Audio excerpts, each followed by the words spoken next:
మహమద్నగర్ division SPR hills లో మహిళా దినోత్సవ కార్యక్రమం ఘనంగా నిర్వహించారు. మహిళలు ఆటపాటలతో సంబరాలు చేసి కేక్ కట్ చేసి మహిళా దినోత్సవ కార్యక్రమం చేపట్టారు. అఖిల భారత ప్రజాతంత్ర మహిళా సంఘం రాష్ట్ర ప్రధాన కార్యదర్శి మల్లు లక్ష్మి, రాష్ట్ర అధ్యక్షురాలు అరుణ జ్యోతి, జూబ్లీహిల్స్ అధ్యక్షురాలు సమాధానం, కార్యదర్శి సువర్ణ, జోన్ నాయకురాలు పార్వతమ్మ, ఆదిలక్ష్మి, అనుష, సువర్ణ అధ్యక్షతన ఈ కార్యక్రమం చేపట్టారు.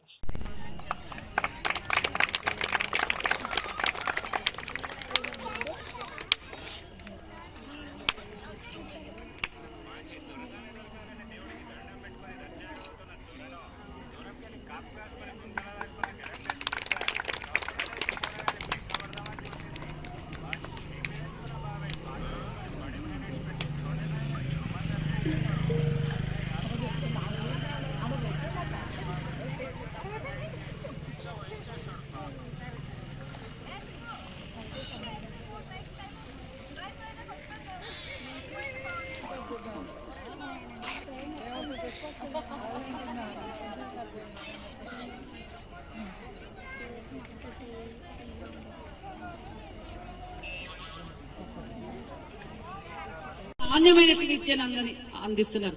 నా పిల్లలు గాని మీ పిల్లలు గాని ఎవరి పిల్లలైనా 12వ క్లాస్ వరకల్లా ప్రభుత్వ ఆధ్వర్యంలో చదువు అట్లా కల్పిస్తున్నారు, చదువుకుంటున్నారు పిల్లలు. అట్లాగే వైద్యం మొత్తం కూడా ప్రభుత్వ ఆధ్వర్యంలో వాళ్ళకి మనకు నయా పైసా ఖర్చు ఉండదు.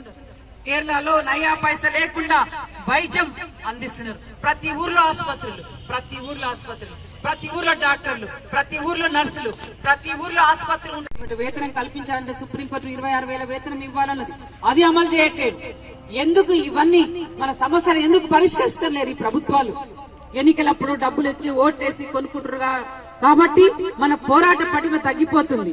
మనం ఎప్పుడైతే నీతి రోడ్డు లేవు, ఇక్కడ డ్రైనేజీ లేదు, ఇక్కడ లైట్ లేవు అని నిలదీసే దమ్ము, ధైర్యం, సత్తా ఆటోమేటిక్ గా మన మహిళలకు వస్తుంది. అది రావట్లేదు అంటే మనం ఎక్కడో ఒక దగ్గర బెండ్ అవుతున్నాం, ఎక్కడో ఒక దగ్గర. అందుకే మనందరం భవిష్యత్తులో ఇండ్ల స్థలాల కోసం, ఇండ్ల కోసం మన వాళ్లకు బాధ్యత రాజ్యాంగంలోనే రాసిన డాక్టర్ బిఆర్ అంబేద్కర్ గారు. దాన్ని ప్రశ్నించాలి మనందరం మహిళ చైతన్యం అయితే డాక్టర్ బిఆర్ అంబేద్కర్ గారు రాజ్యాంగంలో ఏం పొందుపరిచారనేది మీరు అందరూ చదివినట్లయితే, తెలుసుకున్నట్లయితే మనందరం తిరగబడతాం. స్త్రీకి స్వేచ్ఛ, సమానత్వం, సౌభ్రాతృత్వం స్త్రీకి కావాలి. పుట్టిన ప్రతి ఒక్కరికి గూడు, గుడ్డ, ఉపాధి కల్పించాల్సినటువంటి బాధ్యత ప్రభుత్వానిదని చెప్పారు. అట్లాగే ప్రధానమైనటువంటి చట్టసభల్లో మహిళలకు ఆర్థిక, రాజకీయ, సామాజిక రంగాల్లో సమాన అవకాశాలు కల్పించినట్లయితే వాళ్ళు ఆర్థికంగా అభివృద్ధి కావడానికి అవకాశం ఉంటది. ఉన్న చట్టాన్ని పటిష్టంగా అమలు చేయడానికి, లేని హక్కులు సాధించుకోవడానికి అవకాశాలుంటాయి. ప్రధానమైనటువంటి చట్టసభల్లో అవకాశాలు కల్పించండి అని రాజ్యాంగంలో డాక్టర్ బిఆర్ అంబేద్కర్ గారు పొందుపరిచారు. అవి మనం ఇప్పుడు అమలు చేయాలని మాట్లాడుతున్నాం. అఖిల భారత ప్రజాతంత్ర మహిళా సంఘం ఎన్నాళ్ళు స్వాతంత్రం వచ్చి 77 సంవత్సరాలు అయిపోయింది. ఎన్నాళ్ళు ఇంకా ఇంటి స్థలం కావాలి, మాకు ఇల్లు కావాలి, మాకు పని కావాలి, మా పిల్లలు చదువుకున్నారు, ఉద్యోగాలు లేవు. ఎన్నాళ్ళు అడుక్కుందాం మనం మహిళలు. అందుకే గ్రామాన చైతన్యం చేయాల్సినటువంటి అవసరం ఉందని మాకు దేశవ్యాప్తంగా పిలిపించారు. ఐక్యరాజ్య సమితి ప్రతిసారి ఒక పిలిపిస్తుంది. ఈసారి ఏమిచ్చిందంటే పురుషులతో పాటు స్త్రీలకు సమాన హక్కులు లేవు, లింగ అసమానతలు పెరిగిపోతా ఉన్నాయి, పేదరికం పెరిగిపోతా ఉంది, చాలా మందికి పని దొరకట్లేదు.